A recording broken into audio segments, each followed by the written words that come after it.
บายดีจ้าพี่น้องมาบ้านอำมาลาต้นนี้สูงขึ้นเรื่อยๆเนาะ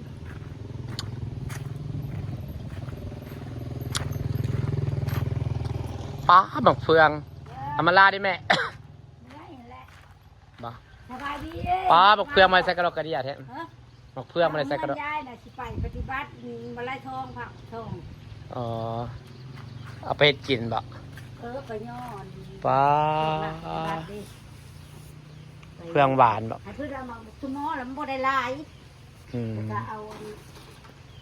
แต่บักเฟืองย้ายนี่อีกได้เอาขึ้นมาให้ใส่ช่างหัวข้าหัวขี้ช่างหมากตัวแห่ได้อย่างนี้นะอ๋อไปไว้กินสมไปเพื่อนคักตอนเที่ยงเลยชุบนู่ชุบป้างามดีมาสปงามทีนี้ตัวเอามาเล่าเว้ยไปทำผ้าเฮาไปฉีดไปเอาเลยงามดีลีแต่สีดกเนาะลูกมาแล้วมีโก๊กบริสุทธิ์นะตัวชักแต่ไปนี่นะขนศพไปกินน้ำงามหมักเพืองโผดโพ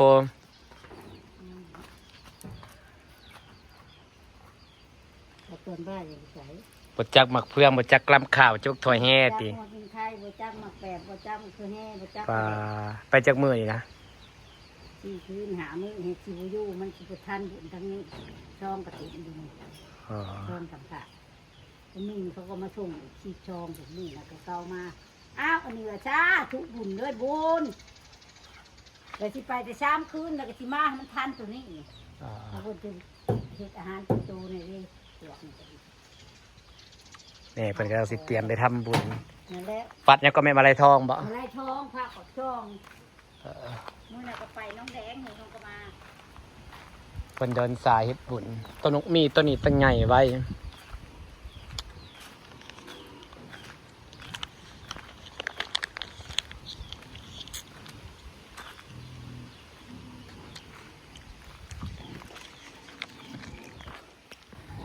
เห็ดยังเด้ฟ้าปีนขึ้นสูงลงกันสวัสดีพี่น้องคนเก๋มาจะหายหัวกันปีนี้มันคือขึ้นไปตะยานแท้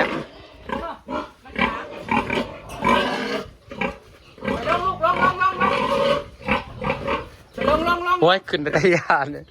จักแม่ได้ดินะมูคุณเนี่ยจ้ะมันหนักขึ้นได้จังหวะลูกยังจะเตะกี่ได้ได้พอนี่ฮักก็ออกวะทั้งสองมือนี่นะ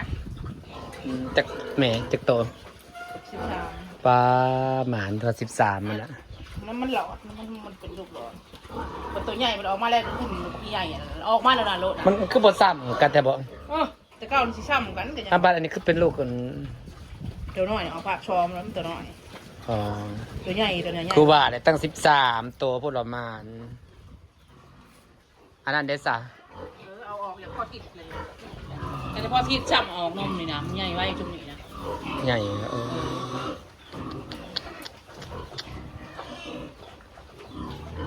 ตั้งมาหาแม่ม่านผูกชุดผูกช่องม่านเอาจาก10 เมตรจาก20 เมตรมันมีทุนก็เพิ่มไปเรื่อยๆเลยเนาะทีแรกก็3 เมนึง2 เมเพื่อนน้องกับปาตจานเดี๋ยวนี้แห่ง50 เมตรผมเป็นเงินปีเท่าไรล้านบริรับบริโนอนนี่50 เมตรมันอันนี้ใดมันส่งมานี่ใดเขาเรียกให้บริษัทแต่ว่าเขาจดกับบริษัทเลยนะแต่เขาให้เรียกให้50 เมตรตัวบ่นั่นบ่ไผสิจะขายตัวละ1,200เนาะตีเนี่ยตัวบักใหญ่นะคือลงราคา1,300มันยังดีกูมื้อนี้บ่เป็นราคาอะไรเป็น1,200มึงตีนี่นะป้าแต่เก่าคือปลดออกมา 2,000ตะกี้สว่าหนูจะมูได้ไป1,200ว้าวใหญ่กะ แต่ก็ได้ปลดออกมา2,000 ท้ายมันน่ะหมูคุณโล32 ตั้งลงเลยดีเลย ว่า ปลาอาหารแพงขึ้น ว่า นะ ผมราคายังบอกหัวอาหารผัดคนในลุงเนาะ ป้าโลละ30,000หนึ่งติ โป๊หมูน้อยมันโพแต่ก่อนมันปลดออกมาได้2,000โลดใด บริข้อผิดนี่นะใหญ่เมื่อขึ้นที่น่ะ หวานแต่ก้าวปลดออกมามัน2,000โลดเนาะอันนี้บัด1,200มันกระโตนกันโพดเด้อ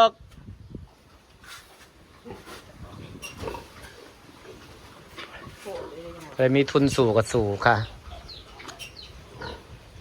เป้าอะไรว่าจากตัวละ2,000เป็นตัวละ1,200 มึงเจ้าตัวใหญ่เนาะ กระโพดเด้อ ตัวงูนะคนน่ะเนาะ แต่ก่อนปลดออกมาแล้วก็2,000ว่าเลยซ้ำในตัวละตอนนี้หมูตัวละ1,200นะพี่น้องปิ่นนี่ป้า คนดูชิดะอะไร ไส้แล้วเขาปิ่นนะถ้าประตูอีกงามจ้ะ ห้องเก่ามีไร ว้าวเลยว่าตัวละ1,200แต่ก็ปลดออกมาละ2,000เลย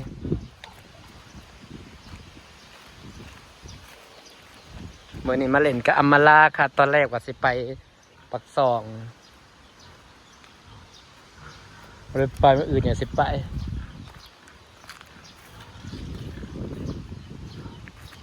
บ้าต้นใหญ่เลย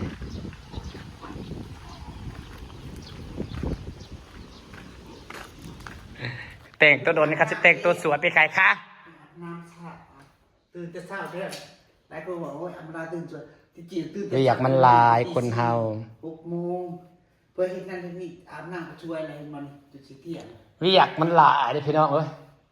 ขนาดคอยตื่น6 โมงเช้ายังก็คอยเลี้ยวเวียกยัง11 โมง แล่นโฮดชวนเพื่อนชิแล่นนะโฮด โฮดสวนโอ้ยใส่เวลาได ใช่เวลา เอาไปใส่สปริงเกอร์ฉันแห่งโฮดมื้อละ3-4 ชั่วโมงผม บ้านนี้นั่งกับบ่มีไปหาจะยักตายนะ น้ำมันใดนะบ่มีนะเบาะ ฮะ น้ำใดบ่มี แต่บางท่านในท่านมันฆ่าอ้อยนั่นน่ะกล้วยเห็ดข้องใส่ใกล้กูมันฆ่าอ้อยเขาเดี๋ยวให้กระซักให้แซงมันปั้นคลายกับมันแบบบ่ได้ตัด ให้เขาขยายออกมาทางอื่นติ มันจะเทศไปนั่งยังไปนั่งเพื่อนจังนอกก็เดินหาง ตีนลอยเขาปลูกเนี่ย ซะ ซะ บาดนี้น่ะนะเนาะจังนอกก็ยังปูนก็เฮ็ดบ่ได้เลย มันน้ำเขาว่าเขาอีร้อยใกล้ๆเขาก็เจาะแม่นติ จบใส่ยางมัน มันกางเกงสีแดงนะคะไปนั่งเล่นอยู่ซะไม่ได้ไปส้มสวนเลย ให้ย่างลงไปเล่นนั่งเล่นตู้ป่ะ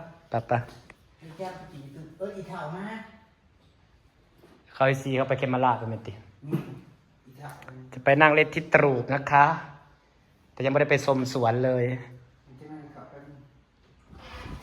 น นางกำลังจะยำตีนสุกินจ้า ต้มตีนยำพี่น้อง บ่ซับกลางบ่บ่ได้ซับกลางใหญ่โพดกวนซับไปเลยครับสิยำมือติ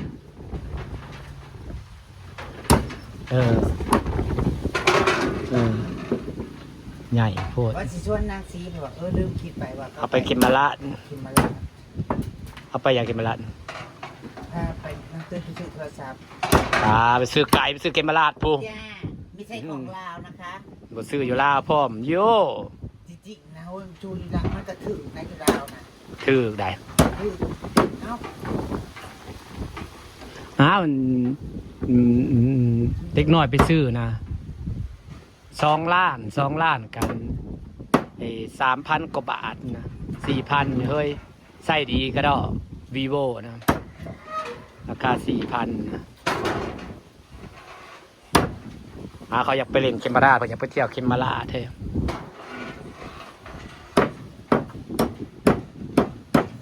เดี๋ยวนั่งข่าวมากนะ วิ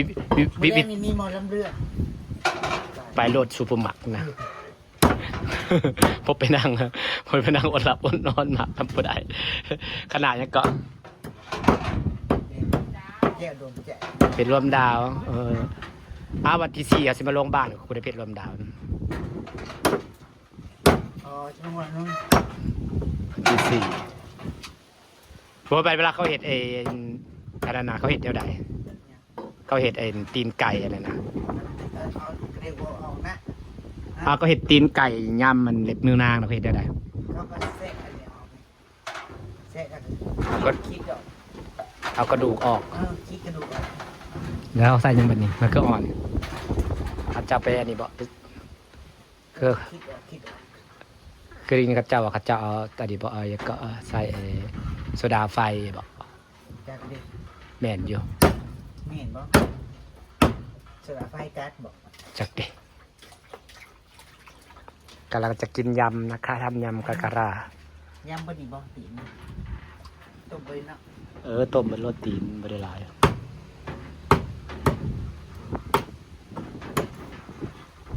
ยำเตนไก่ใส่หมูสับแล้วก็ใส่ เฮ็ดใส่ลูกชิ้นใส่ลูกชิ้น บ่อมันสิอืดบอกกัดเครื่องมันลายไปนี่บ่ใส่กระซ้างมุนเส้นนะแล้วมันอืดไว้แล้วมันเป็นตะกินมุนเส้นสดแห่งอืดไว้กัดเป็นมุนเส้นแบบว่ามุนเส้นต้นสนมุนเส้นอย่างนั้นมุนเส้นแห้งนะมันบ่อืดมันเป็นตะกินพวกนั้นนะนี่ค่ะเดี๋ยวเธอเท่าจะมานะคะต้มตีนไก่รอเธอเท่าวันนี้ก็ถือโอกาสมาเล่นพี่นะครับพี่น้องค่ะจะไปนั่งเล่นยูทูบผมยังไม่เคยไปนั่งยึดเถื่อ รูปนะ ไม่เคยมายึดเถื่อวันไปใช่ซะ ลุงไปเบิ่งบ่ อย่างไปเคยเห็นอยูเทียมใช่ซะโอเคค่ะพอกันยูทูบนะครับพี่น้องค่ะมี3เทยค่ะเทยเท่าอำมาลาเทยเท่ากำลังจะมาจากพวกเกศสีมันไปเที่ยวเขมราช พี่ใหม่ไปเล่นใช่เขาด่าใช่ บ่อยู่เฮือนผมมีงบผมไปใส่ทั้งนั้นเพิ่งสิจัดงานบ่ ชวนไป เฮ้ยจ้าฉันไม่มีงบค่ะ